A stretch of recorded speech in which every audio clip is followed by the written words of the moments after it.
Amém? Vamos aplaudir e vamos anunciar a glória de Deus o Pai. A Ele nosso louvor, nossa adoração, nossa gratidão, nossa ação de graças por tudo que Ele é. Aplaudam. Bendito, bendito, bendito seja o nome do Senhor. Aleluia, aleluia, aleluia. Aleluia. Você pode erguer as suas mãos e dizer: Senhor Jesus, nesta noite eu não te darei algo que não me custe nada, mas eu te adorarei com intensidade, com tudo que eu tenho e sou, porque tu és digno. Aleluia, aleluia. Tu és digno, Senhor.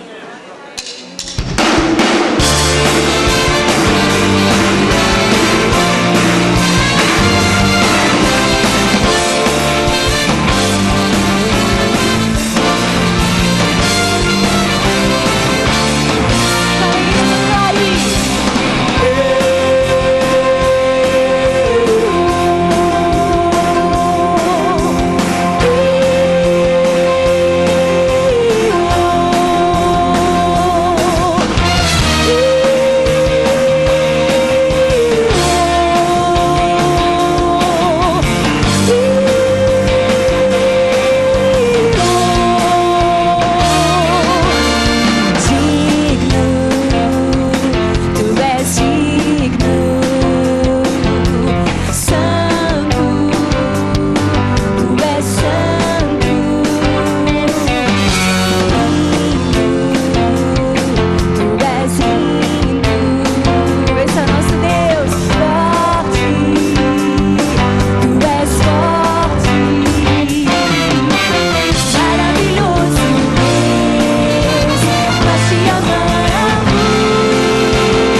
sou o que a Bíblia diz que eu sou. Eu tenho o que a Bíblia diz que eu tenho. Quando eu chego aqui, e antes de ler a Bíblia, nós sempre fazemos essa declaração de fé. Por quê? Nós precisamos crer no poder transformador da palavra do Senhor. Por isso, tome a sua Bíblia, a bendita palavra de Deus. Quantos aqui que já viajaram de barco, de navio? Quem já viajou? Levante a mão. Isso, glória a Deus. Não, quem nunca viajou de navio? Isso, aí. Quem aqui que não conhece o mar? Levante a mão. Olha, eu conheci o mar quando eu tinha 18 anos, hein? Quando eu fiz 18 anos, eu fui lá no Rio de Janeiro, passei por lá e fiz aquilo que todo mineiro faz, né? Enfiei o dedo e provei a água, salgadinho. Quem fez isso também? Nós fizemos. Nós encontramos na Bíblia algumas verdades, e eu quero nessa noite caminhar com os irmãos. A Bíblia fala de 3 homens que experimentaram tempestade: Jonas, Jesus e Paulo. Você vê esses 3 personagens. Jonas, a tempestade o venceu. Paulo atravessou a tempestade, mas Jesus acalmou a tempestade. Então levante a sua Bíblia e vamos dizer: esta é a minha Bíblia. Eu sou o que ela diz que eu sou. Eu tenho o que ela diz que eu tenho. Eu posso fazer o que ela diz que eu posso fazer. Hoje eu serei tocado pela palavra de Deus. Eu audaciosamente confesso que a minha mente está alerta, meu coração está receptivo. Eu estou pronto para receber a incorruptível, a indestrutível, sempre viva semente da palavra de Deus. Eu nunca mais serei o mesmo. Nunca, nunca, nunca. No nome de Jesus. Amém. Pai, é confiando no poder transformador da Tua palavra que vamos abri-la, Senhor. Que Teu Santo Espírito possa vivificá-la em nossos corações, nos edificando, nos consolando, nos exortando e trazendo salvação e esperança. Pai, que aqueles que estão aqui, os milhares que enchem esse templo, e os milhares, ó Pai, pelo Brasil afora, em lugares, ó Pai, tão distintos da nossa terra e em tantos outros países, alcance-os também nesta noite. E nós te daremos, Senhor, toda glória, toda honra e todo louvor. Para que isto aconteça, Senhor, conceda ao Teu mensageiro, pregador desta noite, conceda-lhe graça, conceda-lhe sabedoria, conceda-lhe unção acima de tudo, para que o coração do Senhor seja conhecido dos Teus filhos, no nome de Jesus. Amém. Vamos assentar, irmãos.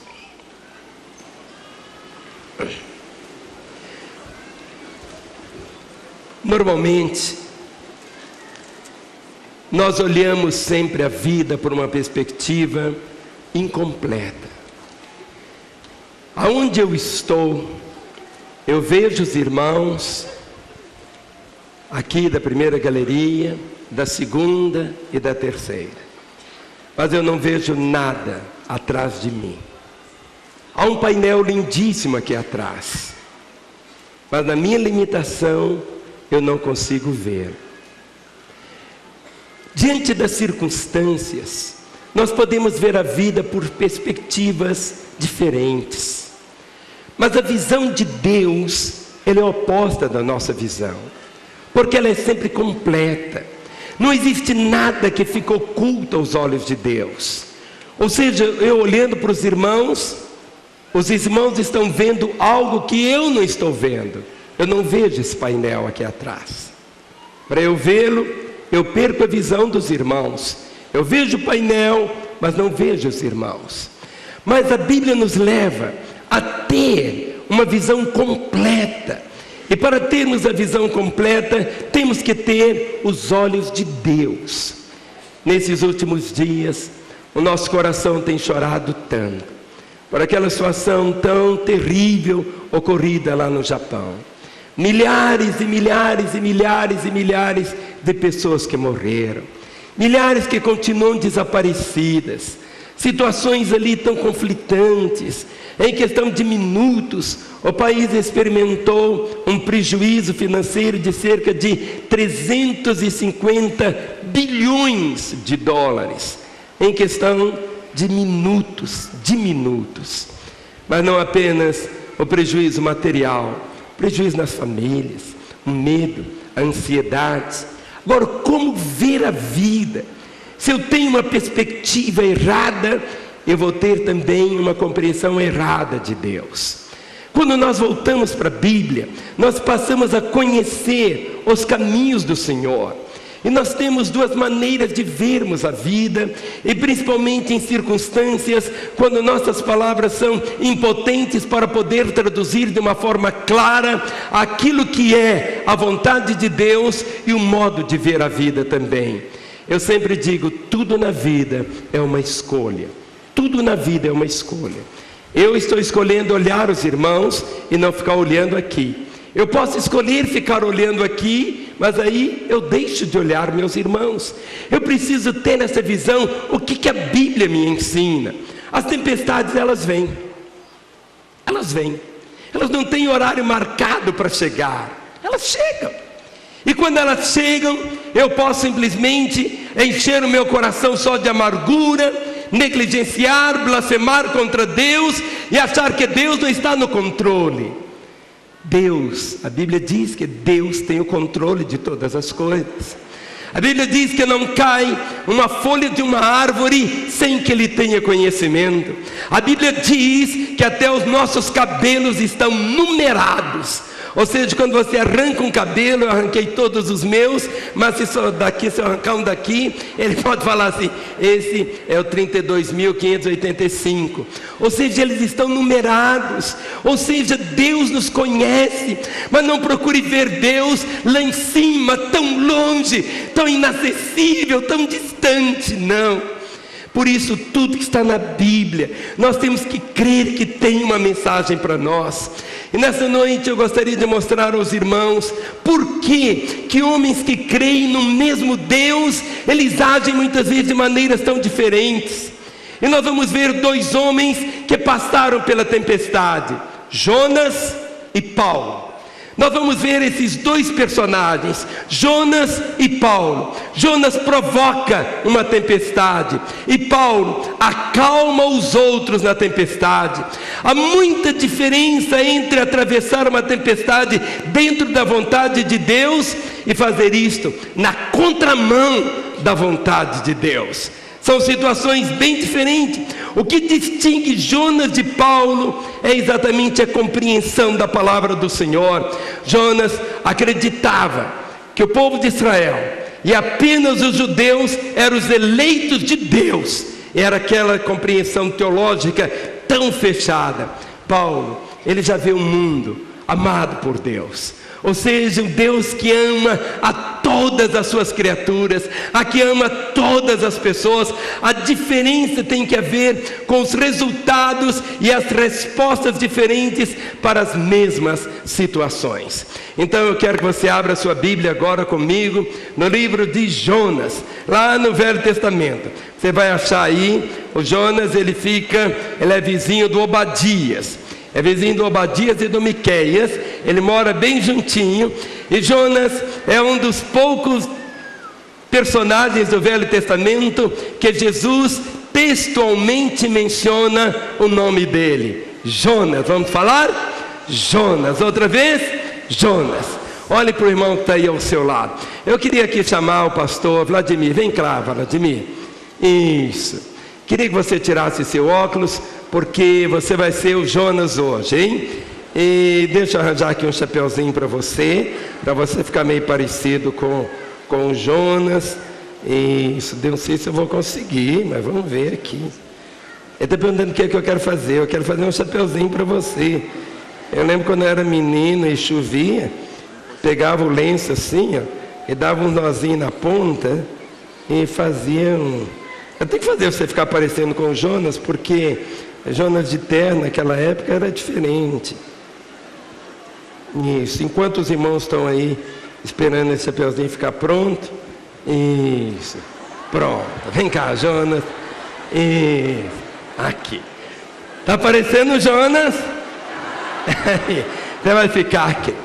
Abra comigo, Jonas capítulo 1, e vamos ler os 5 primeiros versículos. Diz assim: Veio a palavra do Senhor a Jonas, filho de Amitai, dizendo: Dispõe-te, vai à grande cidade de Nínive e clama contra ela, porque a sua malícia subiu até mim.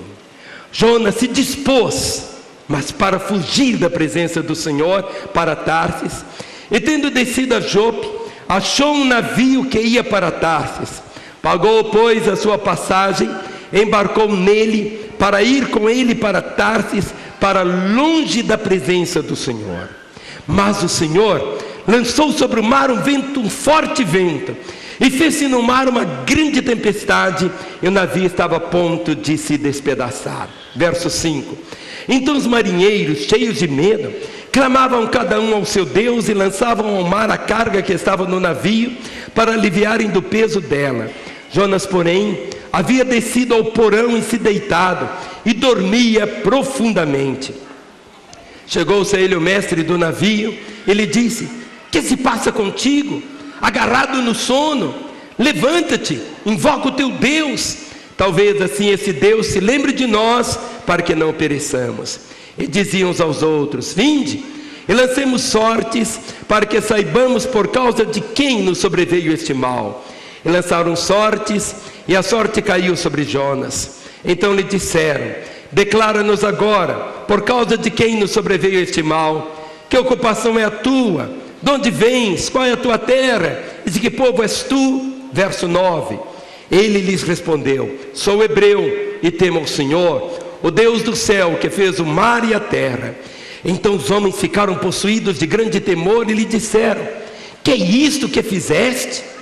Pois sabiam os homens que ele fugia da presença do Senhor, porque ele o havia declarado. Disseram-lhe: Que te faríamos para que o mar se nos acalme? Porque o mar se ia tornando cada vez mais tempestuoso. Respondeu-lhes: Tomai-me e lançai-me ao mar, e o mar se aquietará, porque eu sei que por minha causa vos sobreveio esta grande tempestade. Entretanto, os homens remavam, esforçando-se para alcançar a terra, mas não podiam, porquanto o mar se ia tornando cada vez mais tempestuoso contra eles. Então clamaram ao Senhor e disseram: Ah, Senhor, rogamos-te que não pereçamos por causa da vida deste homem, e não faças cair sobre nós este sangue, quanto a nós, inocente, porque tu, Senhor, fizeste como te aprouve. 15. E levantaram a Jonas, e o lançaram ao mar, e cessou o mar a sua fúria. Temeram, pois, estes homens em extremo ao Senhor, e ofereceram sacrifícios ao Senhor, e fizeram votos. Deparou o Senhor um grande peixe, para que tragasse a Jonas, e esteve Jonas 3 dias e 3 noites no ventre do peixe. No capítulo 2 é uma oração de Jonas. No capítulo 3, Jonas chega a Nínive e prega, mesmo contrariado. No capítulo 4, nós vemos o final. Mas agora, de Jonas conhecemos. Quero que você abra comigo agora em Atos, capítulo 28. Outro personagem é Paulo. Atos 28. Atos capítulo 28, e vamos ler do versículo 20 ao versículo 26. Paulo já era diferente de Jonas. Paulo era bem pequeno. O nome Paulo significa pequeno, e Paulo era pequeno. Então vou chamar aqui Joaquim. Vem cá, Joaquim. Pastor Joaquim hoje vai ser o Paulo. Ele é pequenininho, tem esse coração grande. Vem cá. Isso. Só que o Paulo diz que era pequeno. Alguns falavam que ele tinha o cabelo parecido com o meu. Mas esse aqui, vamos imaginar Paulo assim. Tá vendo? Então agora esse aqui é Paulo. Atos capítulo 28, do versículo 20. Atos 28, a partir do versículo 20. Diz: foi por isso que eu vos chamei, para vos ver e falar, porque é pela esperança de Israel que estou preso com essa cadeia. Então eles lhe disseram, não, estou falando errado, é Atos 27, querido, Atos 27, eu falei errado aqui, Atos 27, vamos começar aqui, Atos 27, Atos 27, verso 1. Quando foi decidido que navegássemos para a Itália, entregaram Paulo e alguns outros presos a um centurião chamado Júlio da corte imperial. Embarcando no navio Adramintino, que estava de partida para costear a Ásia, fizemos-nos ao mar, indo conosco Aristarco, Macedônio de Tessalônica. No dia seguinte chegamos a Sidom, e Júlio, tratando Paulo com humanidade, permitiu-lhe ver os amigos e obter assistência. Verso 4. Partindo dali, navegamos sobre a proteção de Chipre, por serem contrários os ventos. E tendo atravessado o mar ao longo da Cilícia e Panfilha, chegamos a Mirra, na Lícia. Achando ali o centurião um navio de Alexandria, que estava de partida para a Itália, nele nos fez embarcar. Verso 7. Navegando vagarosamente muitos dias, e tendo chegado com dificuldade defronte de Cnido, não nos sendo permitido prosseguir por causa do vento contrário, navegamos sobre a proteção de Creta, na costa de Salmona. Costeando-a penosamente, chegamos a um lugar chamado Bons Portos, perto do qual estava a cidade de Laceia. Verso 9. Depois de muito tempo, tendo se tornado a navegação perigosa, e já passado o tempo do dia do jejum, admoestava-os Paulo, dizendo-lhes: senhores, vejo que a viagem vai ser trabalhosa, com dano e muito prejuízo, não só da carga e do navio, mas também da nossa vida. Mas o centurião dava mais crédito ao piloto e ao mestre do navio do que o que Paulo dizia. Não sendo porto próprio para invernar, a maioria deles era de opinião que partissem dali, para ver se podiam chegar a Fenícia e passar o inverno, visto ser um porto de Creta, o qual olhava para o nordeste e para o sudeste. Verso 13. Soprando brandamente o vento sul, e pensando eles ter alcançado o que desejavam, levantaram âncora e foram costeando mais de perto a ilha de Creta. Entretanto, não muito depois, desencadeou-se ao lado da ilha um tufão de vento chamado Euroaquilão, e sendo o navio arrastado com violência, sem poder resistir ao vento, cessamos a manobra e nos fomos deixando levar.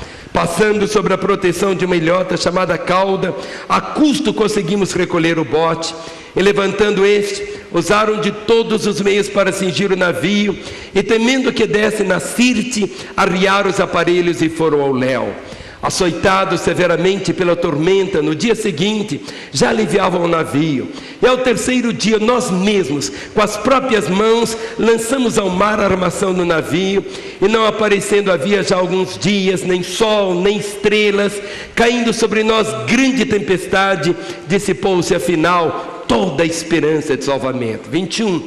Havendo todos estado muito tempo sem comer, Paulo, pondo-se em pé no meio deles, disse: senhores, na verdade era preciso ter me atendido e não partir de Creta para evitar esse dano e perda. Mas já agora vos aconselho bom ânimo, porque nenhuma vida se perderá de entre vós, mas somente o navio. Porque esta mesma noite um anjo de Deus, de quem eu sou e a quem sirvo, esteve comigo dizendo: Paulo, não temas, é preciso que compareças perante César, e eis que Deus, por sua graça, te deu todos quantos navegam contigo. Portanto, senhores, tende bom ânimo, pois eu confio em Deus que sucederá do modo porque me foi dito. Porém, é necessário que vamos dar a uma ilha. Do verso 27 até o 44, nós vamos ver que realmente o navio vai naufragar. O navio vai se esborrachar completamente. Mas o verso 44 diz assim: quanto aos demais que se salvassem, uns em tábuas e outros em destroços do navio, e foi assim que todos se salvaram em terra. Nós temos aprendido algo: na vida tudo é como termina é que se conta. Nosso Jonas vai ficar aqui, fica aqui. nesse degrau aqui, você é grande. Nosso Paulo vai ficar menor aqui. Fique nesse degrau. Existem nesse púlpito duas perspectivas de visão. Os dois enfrentaram tempestade. Os dois experimentaram a fúria do vento, o clamor das ondas, o desespero. Tudo na vida é como termina que conta. Tudo. A diferença tem a ver com o resultado das respostas diferentes para as mesmas situações. Como que o Jonas respondeu à situação e como Paulo respondeu à mesma situação. Em situações semelhantes, todos os dois criam em Deus. Os dois não eram ateus, eles criam em Deus, o mesmo Deus, o Deus de Abraão, mas eles tinham uma perspectiva diferente de verem a vida. Em meu lugar, Jonas não conseguia amar os diferentes, ele amava só os iguais. Ou seja, Jonas, ele amava só os judeus. Nínive, aquele povo pagão, aquele povo idólatra, aquele povo que tinha aqueles ídolos terríveis, aquele povo ímpio, o coração do Jonas amargava de ódio pelos pagãos. Aqui estava o Jonas. Paulo já tinha uma visão completamente diferente. Ele amava não apenas os judeus, ele amava todas as pessoas. A compreensão é essa: Jonas não conseguia amar os diferentes. Jonas conseguia abraçar apenas aqueles que o abraçam. Jonas só abraçava aqueles que o abraçavam. Jonas só beijava aqueles que o beijavam. Paulo já tinha uma visão diferente, ele abraçava todos. Ou seja, não existia, e como não existe uma única pessoa que não seja amada pelo Senhor. A visão de Deus. Deus não tem um povo exclusivo, ou seja, o amor dele. É verdade que quando a pessoa converte, ela passa a fazer parte do povo de Deus. Sabe, a nossa ética cristã, ela vai muito além. Ou seja, nós temos uma reação transcendental. Ou seja, a nossa compreensão é de darmos ao outro lado da face, é andar na segunda milha, é ter o coração cheio de amor. Em segundo lugar, Jonas queria fazer missão. Ele diz: Deus, eu estou pronto para fazer o que o Senhor quer, mas eu só quero ir àqueles que eu gosto deles. Eu quero ir, mas só para o meio daqueles que eu gosto. Nínive, aquele povo horroroso? Não. A missão para o Jonas era preservar Israel. Ele achava que era o grupo exclusivo. Quantas vezes tem igrejas que acham que ela é a única igreja de Deus aqui na terra? Quantas vezes existem igrejas, grupos que dizem: nós é que somos os detentores da verdade, nós é que temos a palavra de Deus, nós é que temos a revelação de Deus. Esta é a atitude de Jonas, essa atitude sectária, essa atitude que diz assim: não, aquele lá pensa diferente, eu não quero ter nada com ele, eu não vou até lá. Pelo contrário, essa é a situação de Jonas: só o meu grupo vai para o céu. Ao contrário, Paulo, ele tinha visão de todos, e Paulo chegava ao ponto de dizer: eu prefiro dar a minha própria vida, eu quero ver meus irmãos salvos, os judeus salvos, eu dou minha vida por eles. Mas ele dizia também: eu vou até os gentios, eu vou até os idólatras, eu vou até os pagãos, eu vou chegar até lá. Há um contraste muito grande entre Jonas e Paulo. Por quê? A viagem de Jonas é sem propósito. Ou seja, a viagem dele não tem propósito. Ao contrário, quando lemos aqui, Paulo, não pode rir não. Fique sério, Paulo.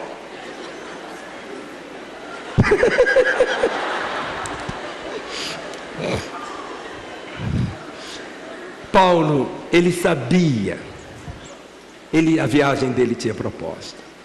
Quando você lê o livro de Atos, o coração de Paulo tinha um propósito: eu vou para Roma.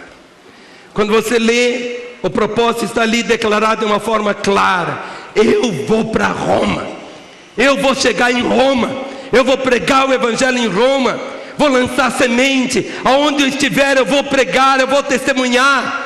Mas a viagem de Jonas é sem propósito. Para onde você vai, Jonas? Deus havia comissionado Jonas, dado para ele uma ordem clara para ele ir para Nínive. Mas Jonas, o que ele faz? Ele desobedece, e ele começa a entrar numa caminhada descendente. Ele vai para Tarsis, que era o lugar, que era o fim do mundo.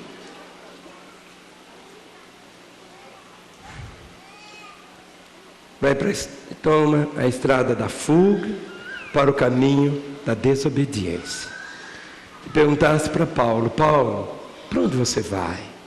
Paulo ia dizer: eu vou para Roma, eu vou para César, eu vou fazer aquilo que Deus ordenou que eu fizesse, eu vou cumprir a agenda de Deus para a minha vida.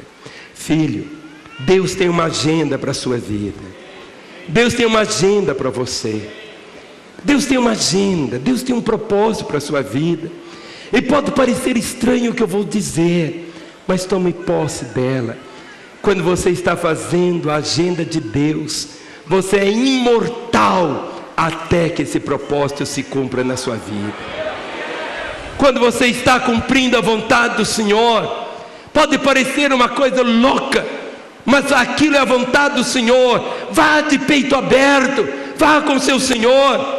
Agora, lá o Jonas tomou um caminho totalmente inverso. Jonas usa a sua liberdade para fugir. Ele era livre. Deus continua dando livre-arbítrio ao homem, e Jonas usa a liberdade que ele tem para fugir de cumprir o propósito que Deus tinha para ele. Mas Paulo já usa o fato dele ser prisioneiro. Paulo estava algemado. Paulo estava algemado. Paulo estava preso. E ele usa a oportunidade de estar preso para cumprir o propósito de Deus. Algo diametralmente oposto ele tomou. Tão diferente.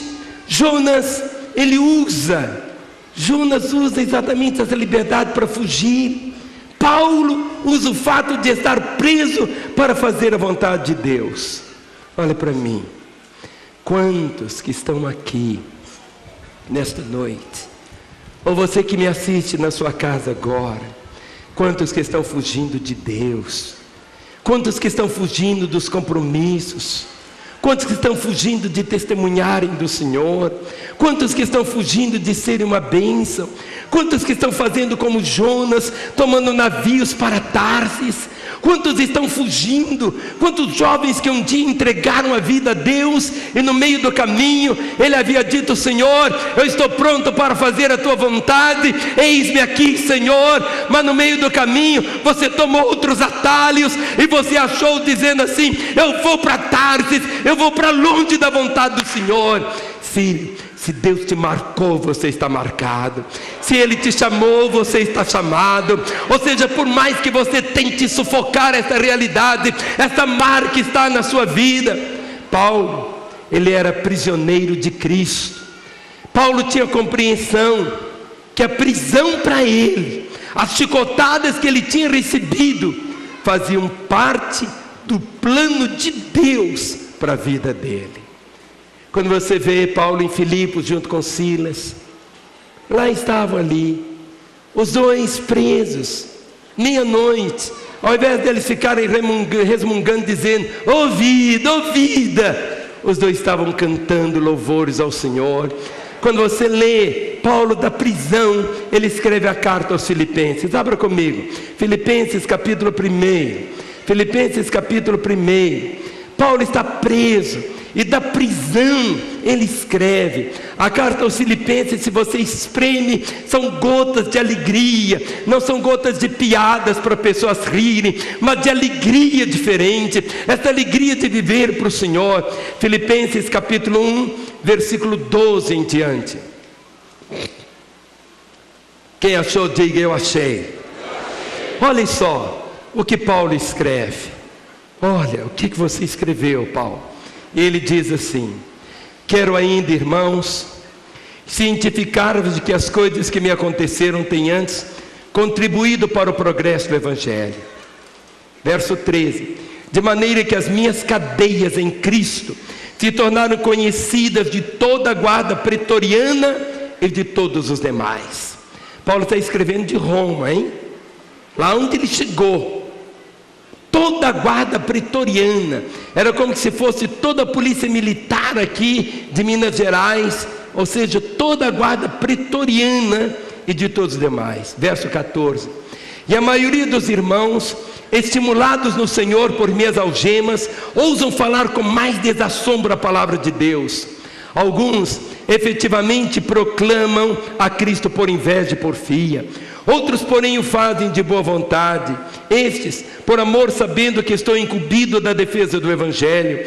Aqueles contudo pregam a Cristo por discórdia, insinceramente, julgando suscitar tribulação às minhas cadeias. Verso 18: todavia que importa, uma vez que Cristo de qualquer modo está sendo pregado, quer por pretexto, quer por verdade, também com isso me regozijo, sim, sempre me regozijarei, porque estou certo de que isto mesmo, pela vossa súplica e pela provisão do Espírito de Jesus Cristo, me redundará em libertação, segundo a minha ardente expectativa e esperança de que em nada serei envergonhado. Antes, com toda ousadia, como sempre, também agora será Cristo engrandecido no meu corpo, quer pela vida, quer pela morte, porquanto para mim o viver é Cristo e o morrer é lucro. 22. Entretanto, se o viver na carne traz fruto para o meu trabalho, já não sei o que escolher. Ora, de um lado estou constrangido, tendo o desejo de partir e estar com Cristo, o que é incomparavelmente melhor, mas por vossa causa é mais necessário permanecer na carne, e convencido disto, estou certo de que ficarei e permanecerei com todos vós, para o vosso progresso e gozo da fé, a fim de que aumente, quanto a mim, o motivo de vos gloriardes em Cristo Jesus, pela minha presença de novo convosco. Jonas entra no barco para alienar, para roncar. Ou seja, o Jonas, quando entra no barco, ele desce lá para o porão para alienar, para dormir, para roncar. Paulo, se você ler, Paulo está no barco para integrar. Ou seja, Paulo chega pequenininho, pequeno, olhos esbugalhados. Ele chega, não há nenhuma beleza do lado de fora. Talvez ele não fosse grandão assim como Jonas, tão belo, tão esbelto. Mas o Jonas desce lá para o porão do navio para se alienar. Jonas usa o mecanismo da fuga, o sono. Ele não quer pensar, não quer refletir. Paulo, ao contrário, se integra, conhece a todos. Eram 276 pessoas. O texto no capítulo 27 diz, Paulo contou 276. Talvez no final da viagem Paulo soubesse o nome de cada um. Talvez Paulo soubesse a idade de cada um. Talvez ele soubesse os que eram casados, os que tinham filhos, o nome de cada um. Paulo, ele se integra, ele conversa com todos ali, ele influencia, ele infiltra-se, ele ganha o direito de ser ouvido, ele faz amizade, ele ora, ele aconselha, ele adverte, ele encoraja, ele parte o pão. Já o Jonas, está lá no porão do navio. Em quarto lugar, Jonas não ora nunca. A oração que você vai ver de Jonas é quando ele está lá na barriga do peixe. Ao contrário, fique no seu lugar, você é lá embaixo. Paulo quer pregar logo, né? O pregador quer subir logo. Paulo entra no barco e ora por todos. Jonas é o teólogo, é o profeta, mas ele não sabe o que é oração. Ele não ora quando Deus fala com ele. Quando Deus falou com ele, Jonas, vai para Nínive. Ele não responde dizendo, eis-me aqui, Senhor, envia-me a mim.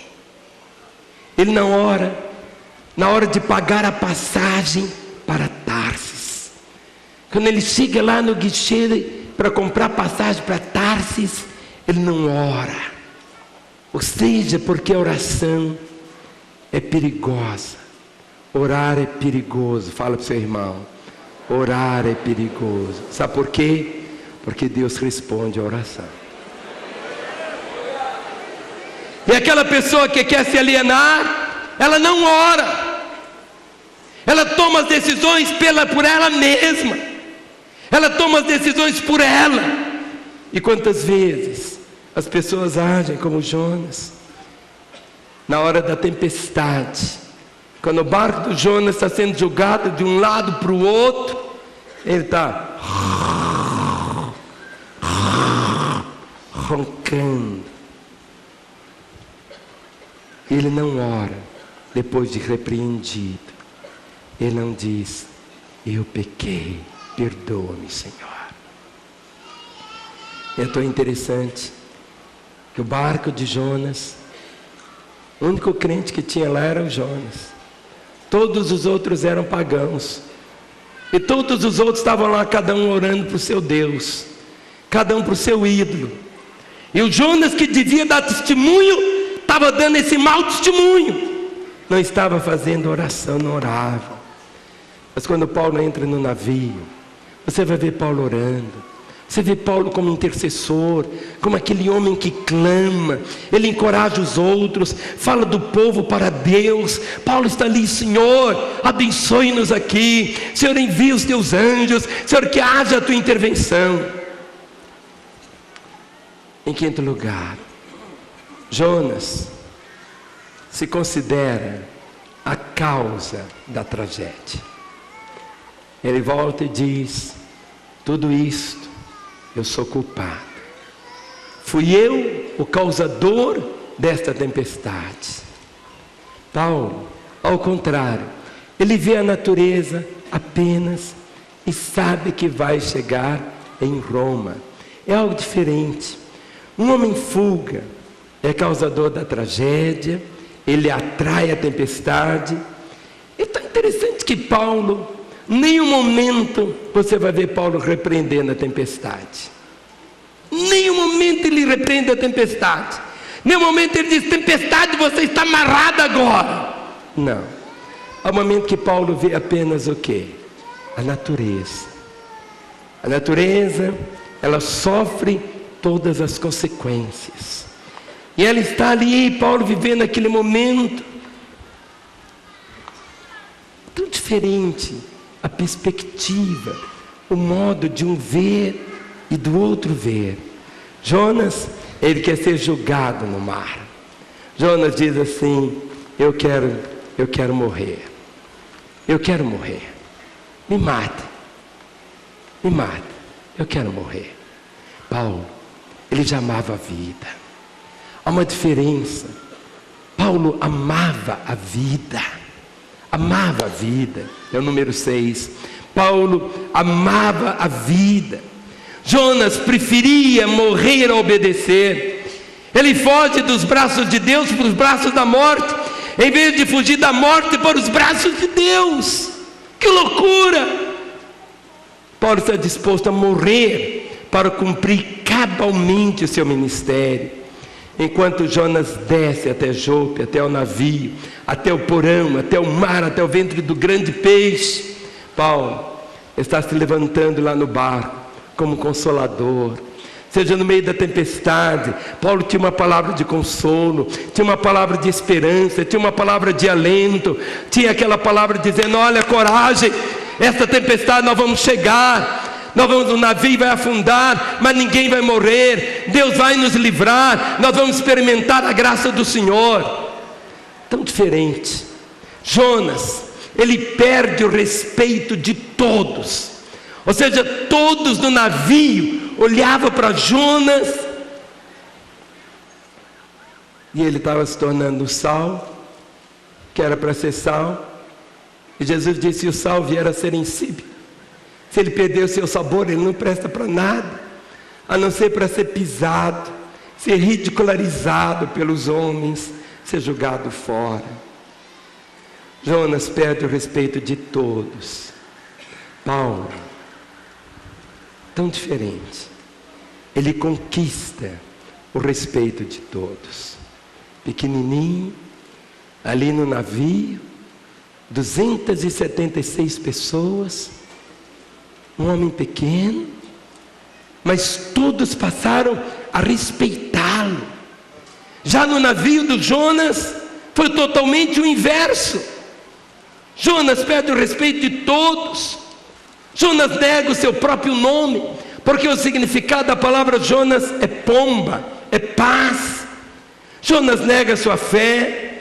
Jonas diz temer a Deus, mas não obedece a Deus. Jonas nega a sua própria teologia. Ele diz que crê no Deus Todo-Poderoso, mas ele desafia o Senhor Deus. Quando você vê Paulo se torna o homem mais livre no navio. Ele passa a ser o homem mais ouvido no navio. Ele passa a ser o líder no navio. Querido, no meio da tempestade, o irmão que está aí ao seu lado é o líder naquela hora. Olhe para esse irmão. Querido, você está no seu local de trabalho, você está na sua escola, você entrou para aquela família. Não é sem propósito, meu irmão. Você entrou para ser um referencial. Onde você está ali para levantar o nome do Senhor. A sua vida você está vivendo exatamente para exaltar o Senhor. Ou seja, onde você está, meu irmão, a sua vida tem que ser luz, tem que ser esse farol. Você salga o ambiente onde você está. Jonas, ele é vomitado. E ele vai pregar em Nínive. Só que ele vai pregar com raiva. Ele vai pregar com raiva. Ele prega dizendo: olha, em 40 dias Nínive vai ser destruída. 40 dias vem fogo do céu, vai quebrar tudo, vai queimar tudo. Vocês vão para o inferno mesmo, vocês merecem o inferno. Prega com raiva. Quando você vê o capítulo 29 de Atos, Paulo chega, todos do navio chegam numa ilha chamada Malta. Malta. Paulo fica ali durante 3 meses. 3 meses. Toda a ilha vem conhecer o Senhor Jesus. Quando você lê os primeiros versos do capítulo 29 de 28 de Atos, você percebe isso. Toda a ilha vem. Paulo ora pelos enfermos, cura o pai do Públio, que era o líder. Aqueles milagres ali, situações assim, tão diferentes. Um prega sem amor, que quer a destruição. O outro, o Paulo, ora pelos enfermos, leva o evangelho. Sabe, é tão diferente a perspectiva dos dois. Jonas, quase, quando você lê o último capítulo de Jonas quase se envenena de ódio por causa de uma erva. Ou seja, no final cresce um arbusto e depois aquele arbusto seca, mas ele fica com tanto ódio e cospe marimbondo, baba e rola no chão e diz: eu quero a morte. O ódio estava ali no coração dele. ao invés dele dizer: Senhor, graças eu te dou, a cidade se converteu, a cidade agora é tua. Quantas vezes pessoas olham e dizem assim, que nós aqui em Lagoinha estamos orando pela salvação da cidade, mas o chamado de cada igreja é salvar a cidade. Por que quando nós levantamos uma bandeira de buscarmos a salvação de uma cidade, nós apanhamos tanto? Por quê? Porque muitas pessoas começam a ter um sentimento igual ao de Jonas, dizendo: não, isso é impossível. Mas se uma cidade como Nínive pode ser salva, pode ser transformada, nós cremos que uma cidade, uma metrópole tão grande como Belo Horizonte pode chegar aos pés do Senhor. Nós não somos megalomaníacos, nós temos um coração de compaixão. Queremos ver as famílias sendo restauradas, queremos ver os enfermos sendo curados, os opressos sendo libertos. Por isso damos o nosso coração, ansiamos ver a glória de Deus cobrindo essa cidade tão diferente. Quando Paulo chega lá naquela ilha, uma cobra, uma serpente venenosa, logo no primeiro dia pica, e Paulo não dá a mínima importância. Paulo não liga, você conhece a história. As pessoas dizem: ele é um assassino, porque salvo pelas águas, agora ele vai morrer. Mas ele, quando sacode a víbora lá, aquela cobra no fogo, e continua o seu ministério. Jonas considerava os ninivitas uns bárbaros. Paulo considerava os bárbaros uns humanos. Esse termo bárbaro era aquele termo usado para aquele que não fosse tão letrado. Jonas dizia: são bárbaros. Paulo via como humanos. Jonas dizia que eles deviam perecer. Ele ficou irado porque Deus os perdoou. Paulo chega na ilha de Malta. Os bárbaros são vistos como um povo amado de Deus, a quem o evangelho deveria ser pregado. Jonas desejava a destruição da cidade. E Paulo passa 3 meses orando pelos doentes da ilha. Jonas faz a obra de Deus por obrigação, sem amor. Não existe coisa pior no mundo do que fazer a obra de Deus por obrigação. É o número 11.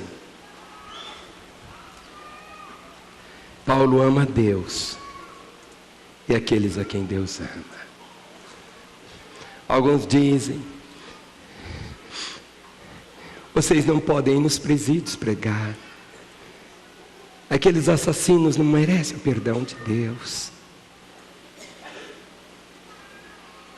Vocês não devem descer lá para Guaicurus para evangelizar as prostitutas, porque elas não merecem o perdão de Deus.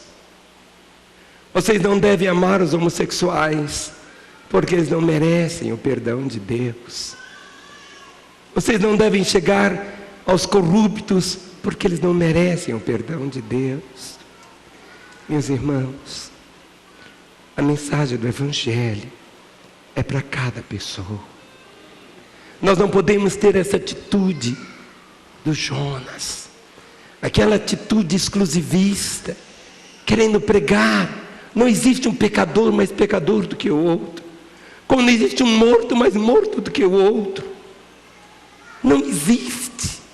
Adolfo Hitler era tão pecador como aquela pessoa que você julga mais santa, mas se ele não tem Jesus ainda, ele está tão perdido como qualquer outra pessoa. O que nos leva ao inferno não são os nossos pecados, mas um pecado.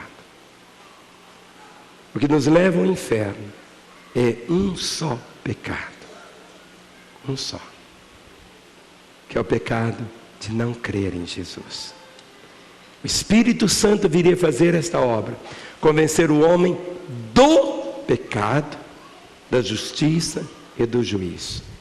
E ele define qual é o pecado. Ele diz: do pecado, porque não creio em mim.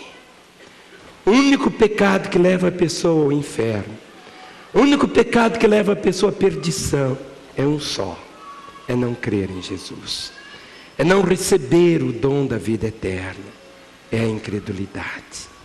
A obra do Espírito Santo é exatamente convencer o homem do pecado, da justiça e do juízo. Agora, qual o caminho?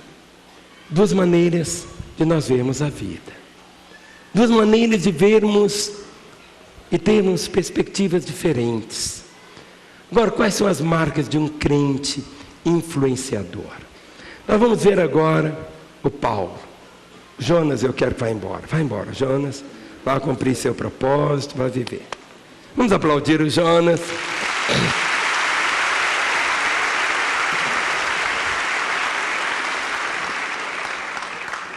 Vamos ver a atitude de um crente influenciador. Quem quer ser um crente influenciador? Como Paulo, hein? Em primeiro lugar, ele tem um bom senso realista. Vamos para Atos 27. Atos capítulo 27. Você vai ver algo assim tão diferente.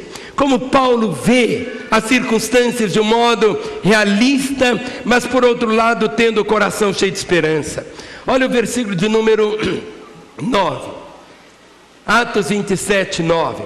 Depois de muito tempo, tendo se tornado a navegação perigosa, e já passado o tempo do dia do jejum, admoestava aos Paulos, dizendo-lhes: Senhores, vejo que a viagem vai ser trabalhosa, com dano e muito prejuízo, não só da carga e do navio, mas também da nossa vida. Mas o centurião dava mais crédito ao piloto e ao mestre do navio do que ao que Paulo dizia.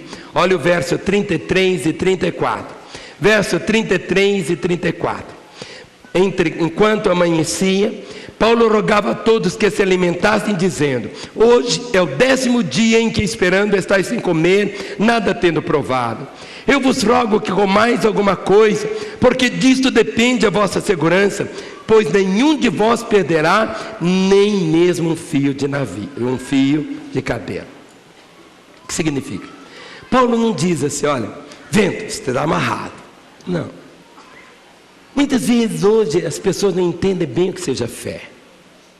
Fé é a certeza das coisas que se esperam, é a convicção de fatos que se não veem. Sabe, você declara fé, e temos que declarar fé. Temos. Mas algo que nós não podemos perder é o bom senso. No meio da tempestade, eles pararam de comer. Tinham 2 semanas que não comiam. E Paulo diz: vamos comer. Quantas vezes no meio da tempestade a pessoa começa a ficar assim meio zen, meio por fora.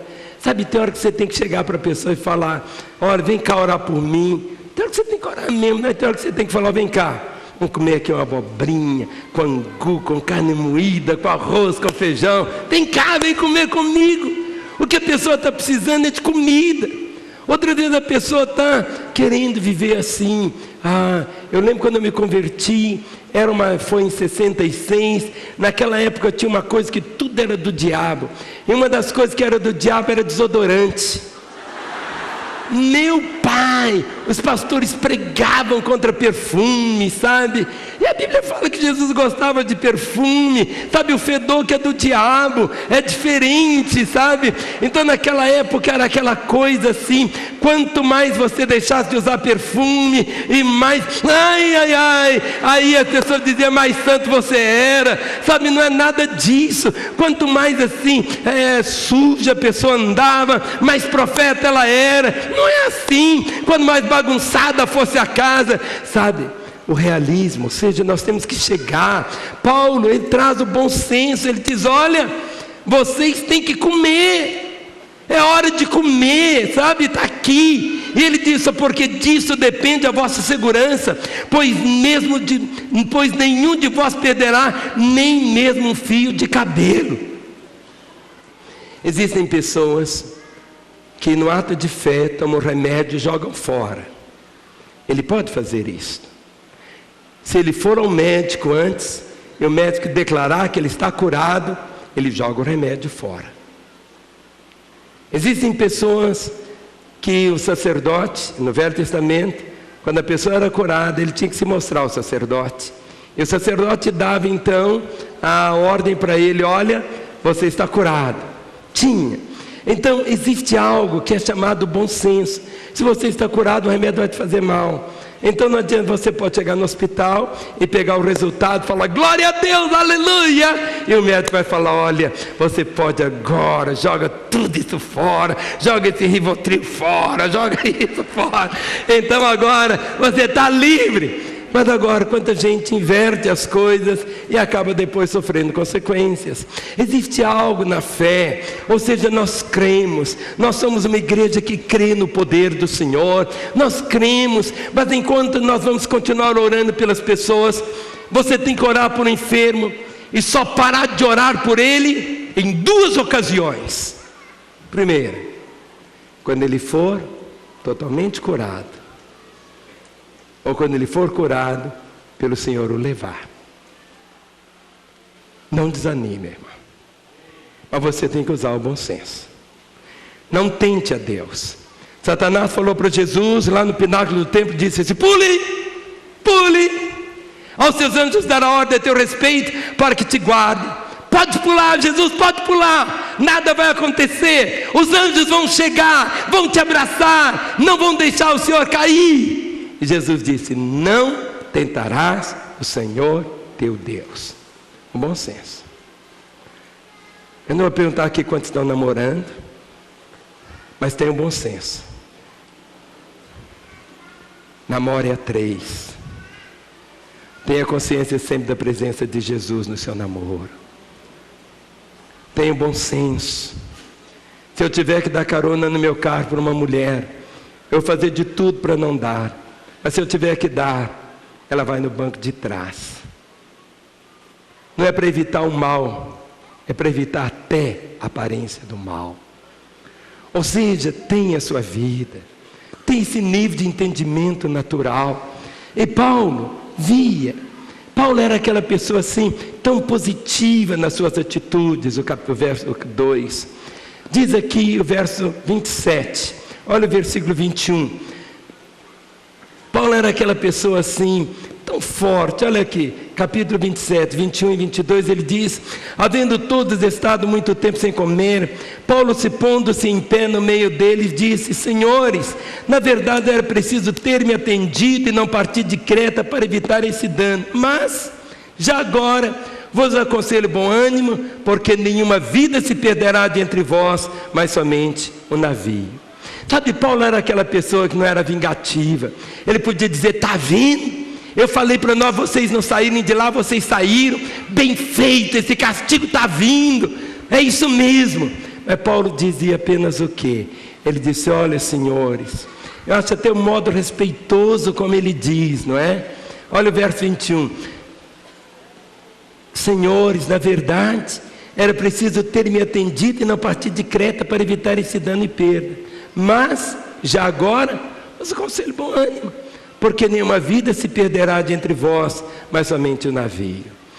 Sabe, tem uma atitude positiva, meu irmão. Ou seja, se o pneu do carro furou, não adianta você xingar a mãe, não adianta. Você tem que trocar o pneu, filho. Você vai pegar o step, ele está furado também, não adianta. Você tem que ser positivo. Então agora, e agora? Agora está aí. Sabe, você tem que aprender.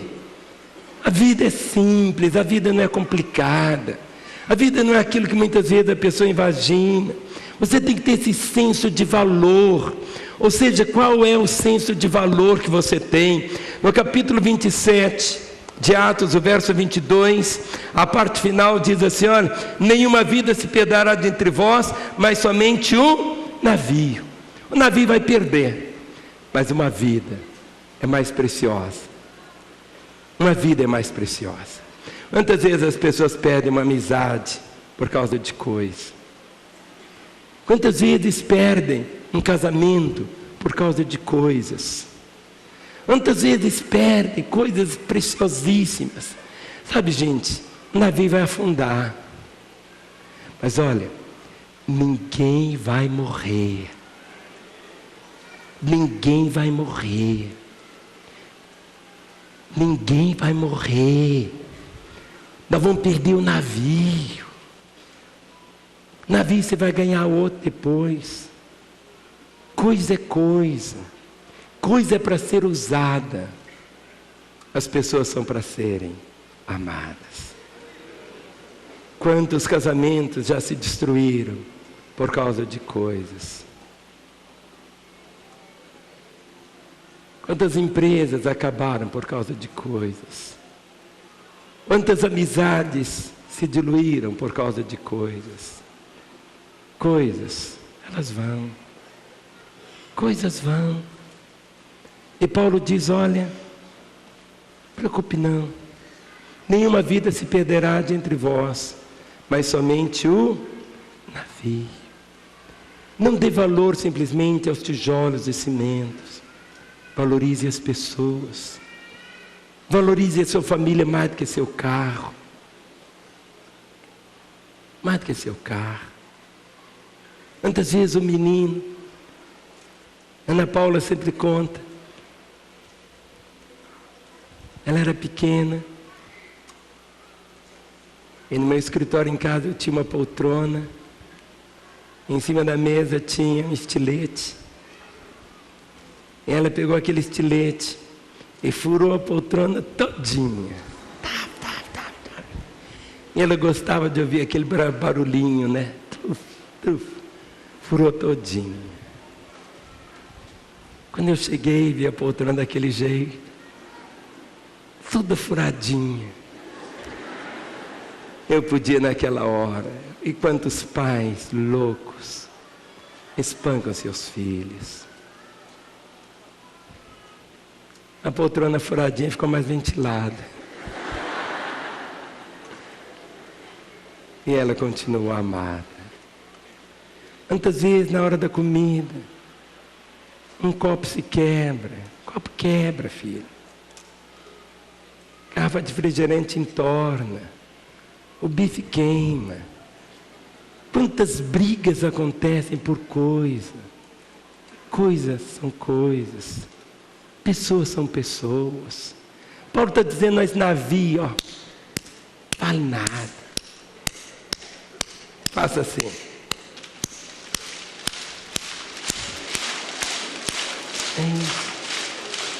Sabe o que você vai levar para o céu? Seu coração. Suas coisas todas vão ficar aqui. Não abre espaço na sua vida para essa preocupação com as coisas. Um navio afundar. Afundar. Seja aquela pessoa prática. Aquele senso de praticidade. Olha no versículo 30, 27, verso 30. 30 e 32. Diz assim: procurando os marinheiros fugir do navio, e tendo arriado o bote no mar, a pretexto de que estavam para largar âncoras da proa. 31. Disse Paulo ao centurião e aos soldados: se estes não permanecerem a bordo, vós não podereis salvar-vos. Então os soldados cortaram os cabos do bote e os deixaram afastar-se. O que Paulo fez? Paulo respeitou os marinheiros pagãos como entendidos do mar. Paulo disse: olha, se os marinheiros forem embora nesses barcos, eles não vão se salvar nem nós. Então você tem que fazer isso. Solte os barcos. De mar que entende são os marinheiros. Nós temos que ter essa compreensão. Não despreze a avaliação técnica de uma pessoa só porque ela não é crente. Muitas vezes você não sabe se o piloto do avião é crente. Tem gente que diz assim: pastor, eu não vou naquele salão porque aquela cabeleireira é macumbeira, e se ela puser a mão na minha cabeça, os demônios vão entrar. Querida, se ela puser a mão na sua cabeça, o poder de Deus é que vai alcançá-la. É algo que você tem que entender. É algo que você tem que viver. Não é você sair correndo. Ou seja, esse testemunho assim, sabe, a sua liderança espiritual, você impõe de uma maneira assim, natural. Quando você vê Paulo aqui falando, Sabe, Paulo não se impõe, ele conquista. A liderança vai se tornando explícita. Paulo não se apresenta assim: eu sou o reverendo apóstolo Paulo. Sabe, ele não vai de colarinho clerical. Ele vai se filtrando, ele vai conquistando, ele vai salgando, ele vai inserindo. Sabe, no seu trabalho, na sua escola, olhe para mim. Você é cabeça, você não é cauda. Não é o seu título que faz. Nós não vivemos na igreja uma questão de posição, mas de função. O maior no reino de Deus é aquele que tem o privilégio de lavar os pés dos irmãos. Ou seja, uma das coisas bonitas que eu vejo aqui na igreja da Lagoinha, entre muitas coisas bonitas que temos, é que nós não chamamos ninguém aqui de doutor. Ninguém é doutor. Nós somos irmãos. Somos irmãos. Somos irmãos. Quer ver? Fique em pé. Dê um abraço no irmão que tem ao seu lado. Um homem dê um abraço num homem. Uma irmã dê um abraço numa irmã. Você é seu irmão. É isso que conta. Os músicos tomem seus lugares, até os instrumentistas também. Agora, para terminar, a liderança de Paulo era aquela liderança natural. Paulo cria no sobrenatural. Tome a sua Bíblia agora e olhe comigo. Capítulo 27, verso 23 a 26. Nós cremos no sobrenatural. Vamos falar? Nós cremos no sobrenatural. Outra vez, nós cremos no sobrenatural. Queridos, nós cremos no sobrenatural. Olha o verso 23, Paulo diz: porque esta mesma noite, um anjo de Deus, de quem eu sou e a quem sirvo, esteve comigo dizendo: Paulo, não temas, é preciso que compareças perante César, e eis que Deus, por sua graça, te deu todos quantos navegam contigo. Verso 25, portanto, senhores, tende bom ânimo, pois eu confio em Deus, que sucederá do modo porque me foi dito. Porém, é necessário que vamos dar numa ilha. O anjo de Deus fala com ele. Paulo ouve a voz de Deus por meio de um anjo. Querido, o seu bom senso não impede de você ver a providência de Deus através de um anjo. Deus é um Deus que fala. Nós cremos no sobrenatural, que vai além daquilo que os nossos olhos veem. Quando você vê no capítulo 28,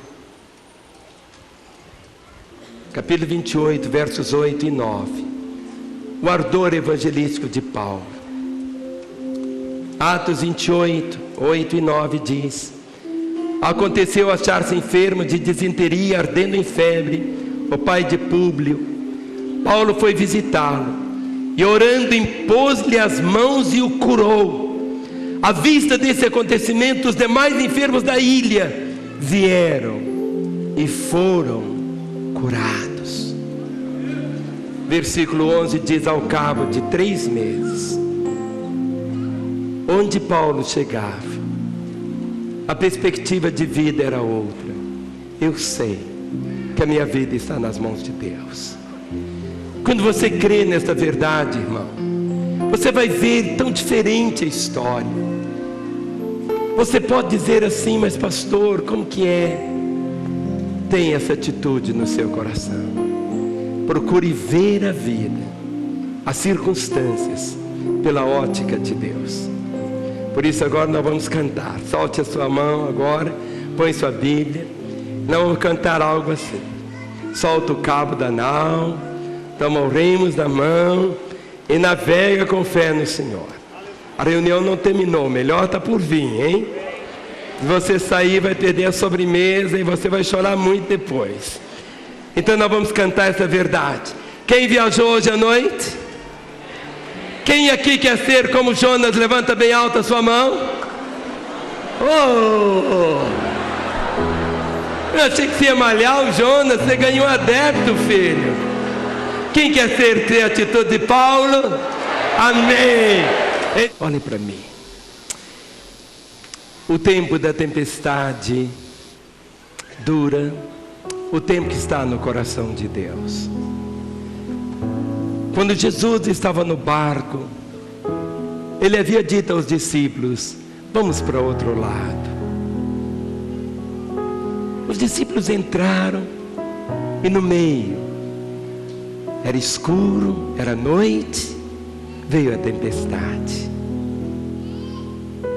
E os discípulos correram. Jesus estava dormindo.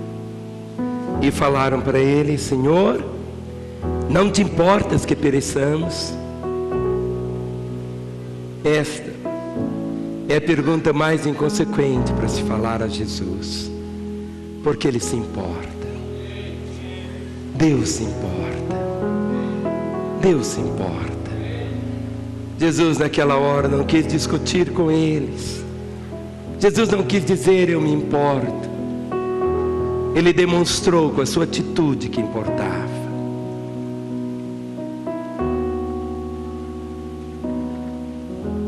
Com certeza, levanta as mãos ou sem levantá-las. Mar, aquieta-te. O vento, a tormenta para. Fez-se bonança. Quando você tem essa consciência, filho, da vida de Jesus em você, aonde você vai, Jesus vai. Onde você toca, a vida dele. Mas é tão importante que Ele vai conduzir você. Os caminhos dele não são os nossos caminhos, como os pensamentos dele não são os nossos pensamentos. Mas descanse na certeza que sempre Ele tem o melhor para a sua vida. Se a tempestade está durando mais de uma noite, o choro pode durar uma noite. A noite pode ser longa, mas enche o seu coração da certeza que alegria veio amanhecer. O relógio de Deus não é o nosso relógio. Deus está trabalhando. Nessas horas, muitas vezes, você vai abrir mão de tantas coisas que você segura, que você deve abrir mão. Quantas coisas estão impedindo o seu caminhar com o Senhor. É durante essa ministração, creio, que Deus tem falado a sua vida. Talvez de abrir mão daquele navio que está impedindo você de cumprir a vontade de Deus. Talvez esse navio seja um namoro inconsequente que você tem que terminar, ou aquele noivado inconsequente que tem que terminar, ou aquela empresa inconsequente que tem que terminar. Aquilo que não nasceu do coração de Deus não floresce, mas tudo que nasceu do coração de Deus é para durar para sempre e é para florescer. Quantas vezes você se aferra às coisas que Deus quer que você inverta os valores? Valorize as pessoas, valorize. Hoje ao chegar em casa, que você chegue como se fosse a noite mais espetacular da sua vida. Beije sua esposa, seu marido, seus filhos. Ligue para sua sogra. Abençoe. Amanhã, quando você chegar no trabalho, as pessoas vão olhar para você e vão dizer: o que houve? E você vai dizer: eu vi Deus face a face e Ele mudou a minha vida. Peniel, acontece cada dia vermos a Deus face a face. Segura na mão de Deus e vai, meu irmão, vai. Segura na mão de Deus, você vai viver essa vida santa. Segura na mão de Deus, você não vai mentir. Segura na mão de Deus, você vai viver aquela vida de santidade. Segura na mão de Deus, você vai evangelizar as pessoas. Você vai andar pelas ruas abençoando e deixando fluir da sua vida o amor do Senhor.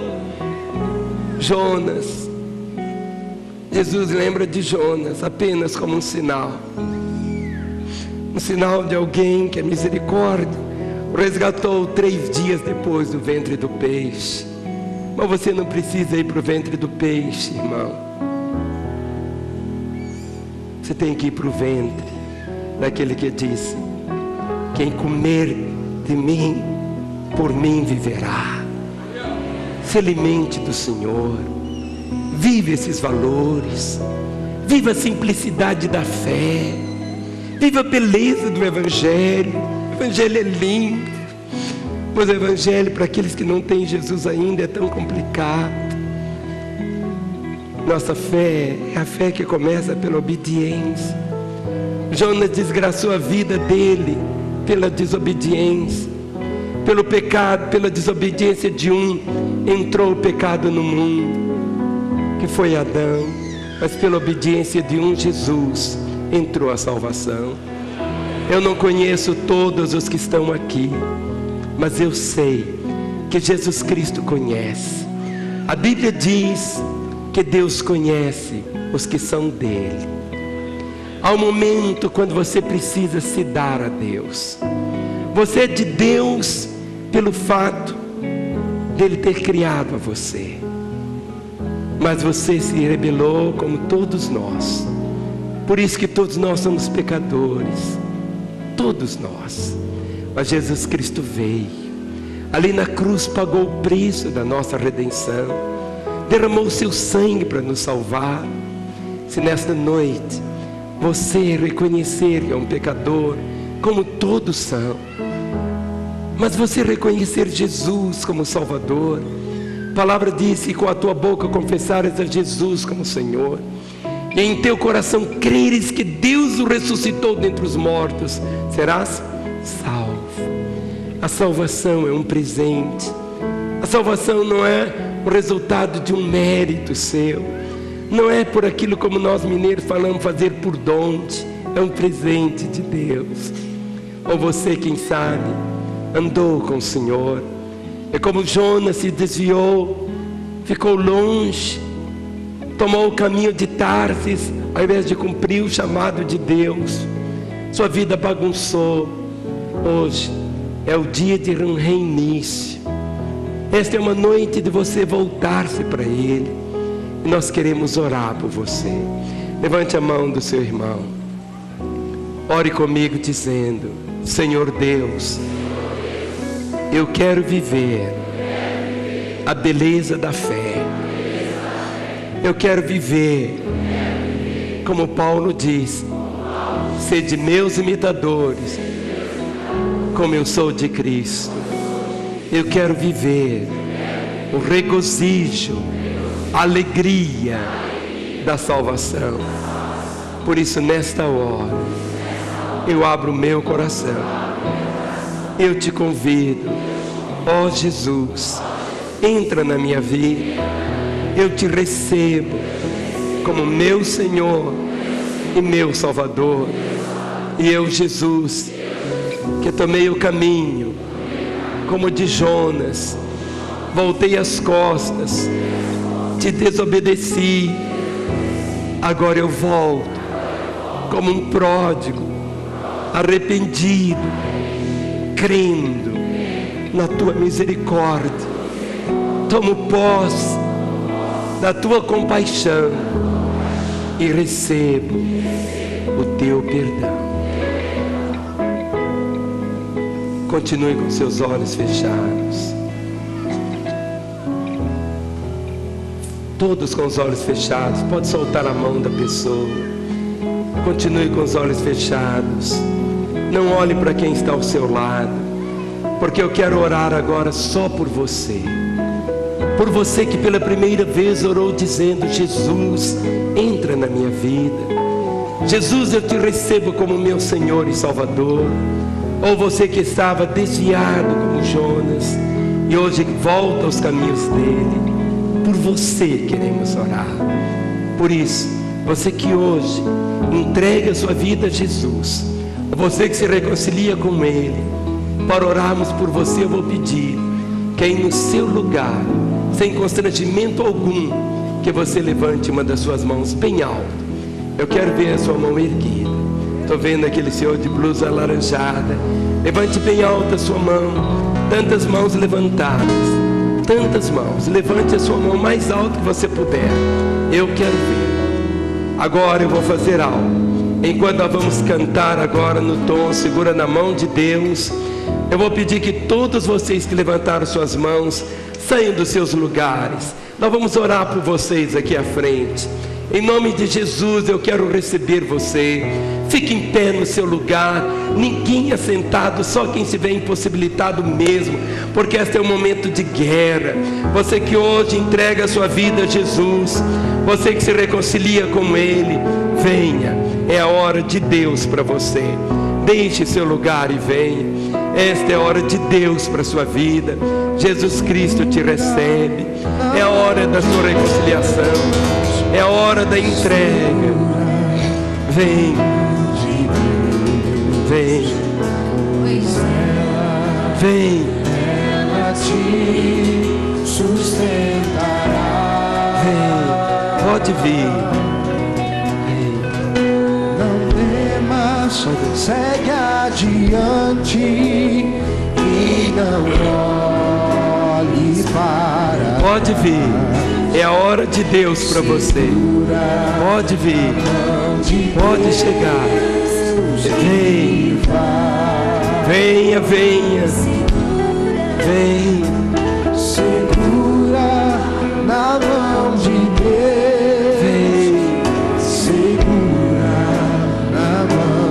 Vem.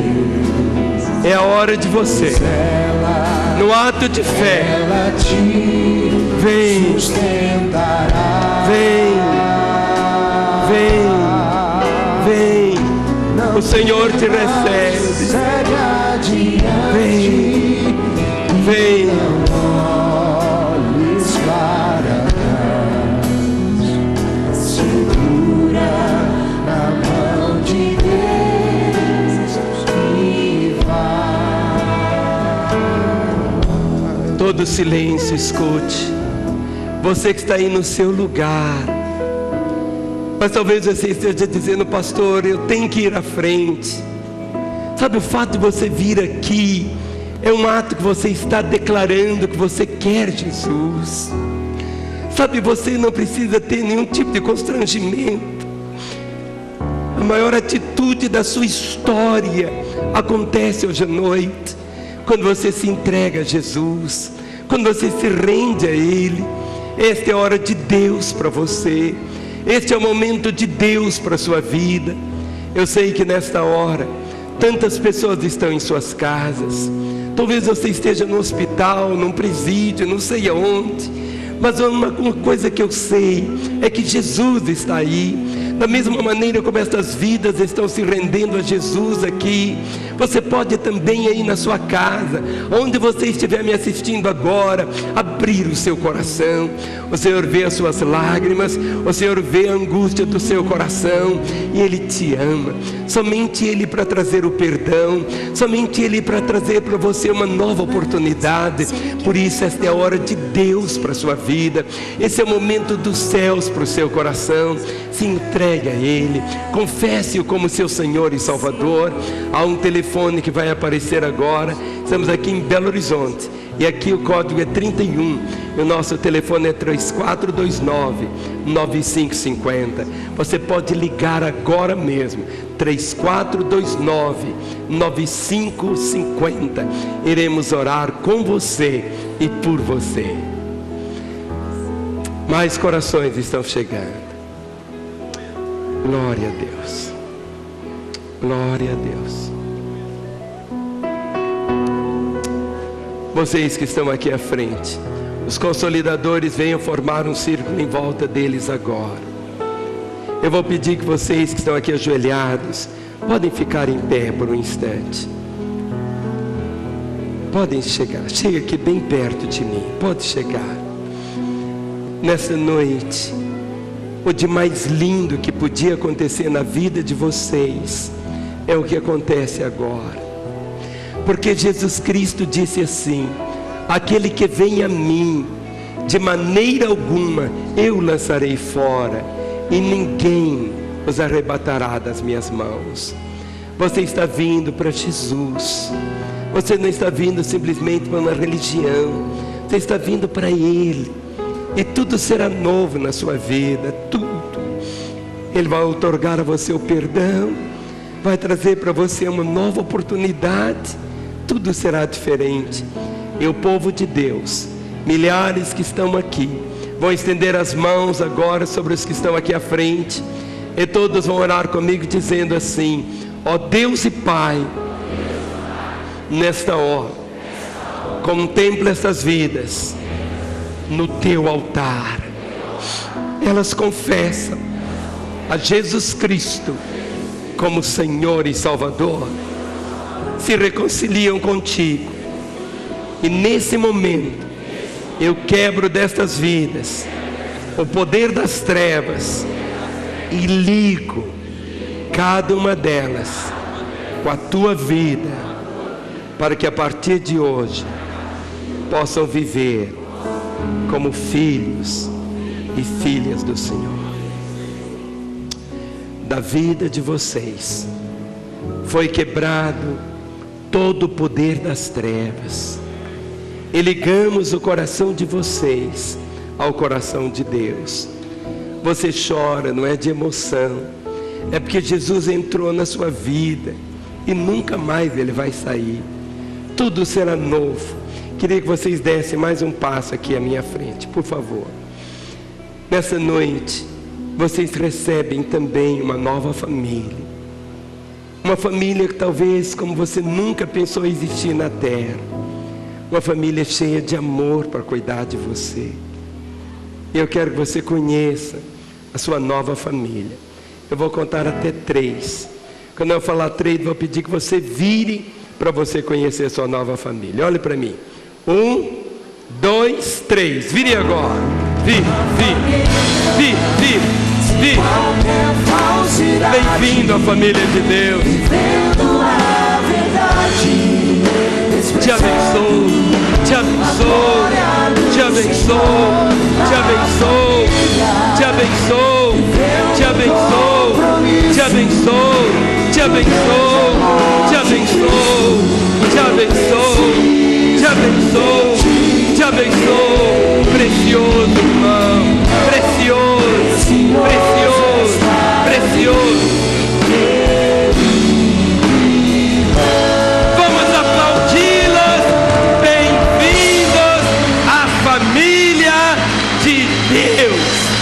Aleluia!